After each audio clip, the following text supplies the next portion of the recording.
குபேரா திரைப்படத்திலிருந்து செம்ம சூப்பரான ஒரு அப்டேட்டை பார்க்கறதுக்கு முன்னாடி நம்ம சேனலை சப்ஸ்கிரைப் பண்ணிட்டு பெல் பட்டனை கிளிக் பண்ணிக்கங்க. வாங்க கேஸ் வீடியோக்குள்ளார போலாம்.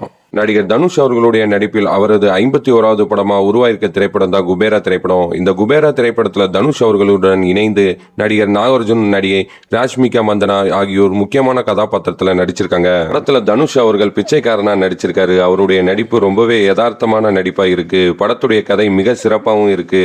படம் தமிழ், தெலுங்கு என 2 மொழிகள்ல வெளியாயிருக்கு.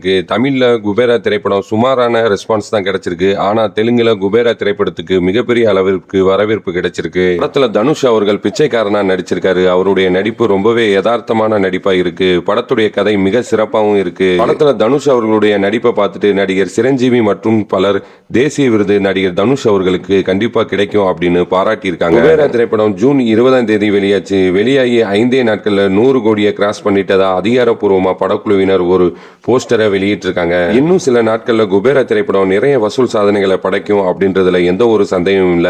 குபேரா திரைப்படத்தை பத்தி உங்களது கருத்துக்களை மறக்காம கமெண்ட் பாக்ஸ்ல கமெண்ட் பண்ணுங்க. இந்த வீடியோ பிடிச்சிருந்துச்சுன்னா ஒரு லைக் பட்டனை தட்டி விட்டுருங்க. அடுத்து ஒரு சூப்பரான சினிமா அப்டேட்டோட உங்களை சந்திக்கிறேன். நன்றி, வணக்கம்.